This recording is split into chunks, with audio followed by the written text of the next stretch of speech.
Croyez-vous aux coïncidences? Drôle de question, pas vrai? Je n'y avais jamais réfléchi non plus.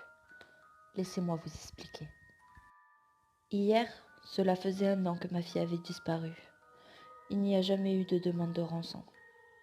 Pas de corps découvert et pas un iota de preuves pour appuyer l'hypothèse d'un kidnapping ou d'une fugue. En dehors de son absence elle-même, toute la situation semble effroyablement propre. À seulement 14 ans, elle a disparu sans laisser de traces. Son prénom était Émilie. Je peux dire ce « était » tant redouté avec plus d'assurance maintenant. C'est une bénédiction bien amère, une bénédiction qui nous a à tous coûté très cher. Quand Émilie a disparu, elle nous a laissés, son père, son grand frère Joseph et moi, dans un état d'angoisse perpétuelle. Dans les limbes monstrueux de l'incertitude, chaque appel téléphonique était une aiguille transperçant notre peau. Et chaque flash d'infos parlant de cette pauvre petite toujours portée disparue et présumée morte donnait l'impression que de l'eau bouillante se déversait dans notre gorge. Ne pas savoir, c'était ça la vraie torture. Jusqu'à hier, je le croyais vraiment. Jusqu'à hier quand j'ai reçu un email d'un destinataire inconnu. Un email prétendant détenir la vérité sur ce qui est arrivé à Émilie ce terrible jour. Laissez-moi vous le lire. Bonjour Madame Stanfield. Je ne vous dirai pas mon nom. Ce n'est pas important pour le moment. Ce qui est important, c'est ce que j'ai fait et à quel point je suis désolée de l'avoir fait. Je serai rapide et honnête. Émilie est morte et je l'ai tuée. J'aimerais tellement vous dire que c'était rapide et miséricordieux, mais ce n'est l'autre. Elle est morte lentement, terriblement. J'ai aimé Émilie pendant très longtemps, d'une manière que vous pourriez décrire comme inappropriée.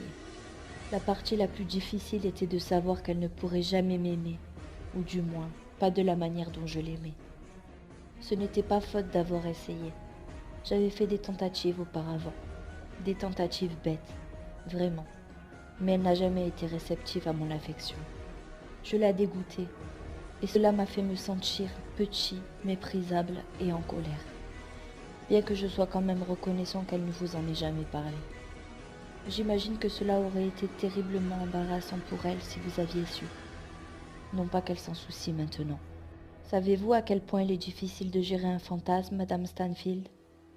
J'avais des rêves tellement laids à propos d'Émilie. Et je savais bien qu'ils étaient laids, mais je ne pouvais pas m'empêcher de les trouver excitants.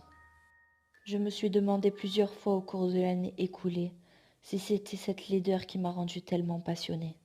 Quand tout ce que vous avez est un fantasme que vous pensez irréalisable, vous passez beaucoup de temps à le peaufiner, comme un sculpteur travaillant sa statue, espérant trouver la perfection cachée dans le granit. Peu importe combien de fois vous desserrez secrètement les valves avec vos mains, cela ne fait que garder le fantasme sous contrôle, cela ne le détruit pas, cela ne peut pas le détruire. Il ne fait que gagner en détail. Peut-être un autre quart d'heure de torture, un autre cri, peut-être un outil différent à ajouter au kit. Au moment où le fantasme entre en éruption, il devient trop complexe pour être satisfait uniquement par la pensée. Vous devez le rendre en chair, de la chair chaude, satisfaisante. Et je l'ai fait, Madame Stanfield. Je l'ai vraiment fait. Je dois être honnête avec vous. Il ne s'agissait pas tant de vivre mon fantasme que de savoir si j'avais ce qu'il fallait pour le réaliser. Il n'y avait aucune dignité à me faire plaisir en pensant à la violence. Il n'y en avait que dans le fait d'être capable que j'ai eu le courage de faire la seule et unique chose qui donnait à ma vie un quelconque sens. Et il y a 1 an aujourd'hui, j'ai prouvé que j'avais réellement ce courage. Mes petites indiscrétions faisant partie du passé, j'étais patient, comme un crocodile guettant sa proie. J'ai fait en sorte de gagner la confiance d'Émilie. Je l'ai laissée se sentir à l'aise en ma présence, baisser sa garde.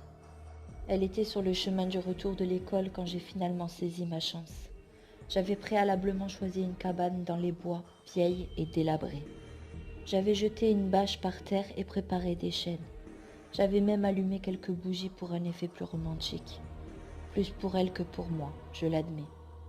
Émilie était méfiante au début, mais j'ai réussi à la convaincre de visiter la cabane avec moi.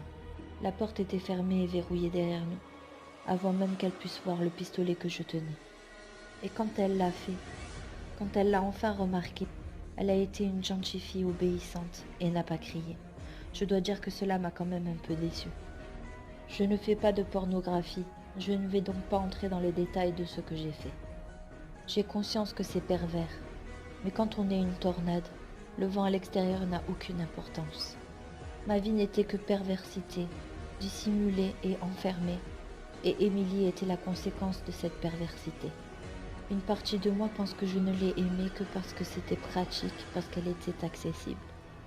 J'ai utilisé un marteau, un couteau, une paire de pinces et une perceuse électrique. C'était beaucoup plus salissant que je ne l'avais prévu. Il y avait tellement de sang, tellement d'autres choses. Dans l'ensemble, cela a pris quelques heures avant qu'elle ne meure enfin.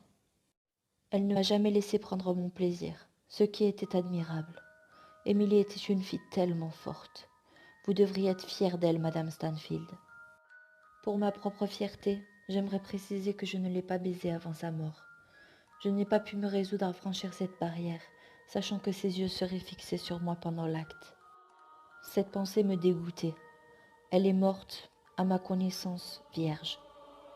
Après en avoir terminé avec elle, l'euphorie était passée, et j'ai pris conscience des horreurs que j'avais commises. Mon plaisir s'est transformé en dégoût, et toute la douceur qui était en moi pendant que je la tuais est devenue aigre. J'ai réalisé que je n'étais pas fait pour être un meurtrier, que cela ne m'allait pas, qu'au-delà du plaisir temporaire de l'acte, la pensée de prendre la vie de quelqu'un me répulsait. J'étais un fantaisiste qui a commis une terrible erreur, une erreur qui a coûté la vie à une jeune fille prometteuse. S'il y a un grand plan dont nous faisons tous partie, je pouvais sentir que ce que j'avais fait était une déviation de cette loi naturelle. J'étais dégoûtée par l'acte et par moi-même. Cette petite expérience est complètement retournée contre moi. Je nageais en mer complètement inconnue. Une fois que j'ai surmonté la vague initiale de peur et de panique, j'ai découpé le cadavre d'Émilie en plusieurs petites parties, faciles à transporter. J'ai pris tous les morceaux, je les ai enroulés dans la bâche et je les ai brûlés dans les bois. Après ça, j'ai enterré le paquet d'os calcinés et de cendres, souhaitant pouvoir tout oublier. Tuer Émilie et faire ce que j'ai fait à son corps n'étaient pas des actes de courage. Je l'ai réalisé au cours de l'année passée. C'étaient des actes d'obsession et de lâcheté, d'une personne trop faible pour surmonter ses pulsions les plus sombres. J'ai été détruit par la culpabilité, entouré de souvenirs de la vie que j'ai prise et que je ne pourrai jamais rendre. C'est pour cela que j'ai la courtoisie de vous prévenir que j'ai décidé de prendre une autre vie, la mienne. Je ne pourrai jamais être autre chose qu'un danger pour les personnes autour de moi, une bombe à retardement destinée à exploser et à blesser des innocents. La seule chose altruiste à faire dans mon cas est de me retirer du tableau. Je suis désolée de ce que j'ai fait à Émilie. Je ne m'attends pas à ce que vous me pardonniez, et je ne pense pas non plus le mériter. J'espère juste que cela vous permettra de faire le deuil et de tourner cette page. Mes excuses les plus sincères. Après avoir lu ce terrible email, j'ai pleuré pendant des heures. Je n'ai pas eu cette réaction violente parce que je croyais que cette personne était bien le meurtrier de ma fille, mais juste parce que j'avais l'impression que quelqu'un faisait une blague atroce à ma famille alors que nous avions déjà tant souffert. Et à l'anniversaire de la disparition de notre Émilie en plus. Je ne l'ai pas montré à mon mari, ni à mon fils. Je ne pouvais pas m'y résoudre. Je me suis contentée de porter ce poids moi-même. Et j'ai montré ce visage courageux pour eux, sachant que cet anniversaire était très difficile pour nous tous. Je ne laisserai pas le monstre de l'autre côté de cet email déchirer ma famille. Mais ce matin, j'ai entendu 2 détonations en provenance de la chambre de Joseph. Le temps que son père et moi puissions forcer sa porte, c'était trop tard. Il avait d'une manière ou d'une autre mis la main sur un pistolet et a tiré 2 fois. Une fois à travers son ordinateur, l'autre à travers son front. Donc, avec ceci en tête, je vous repose la question. Croyez-vous aux coïncidences ?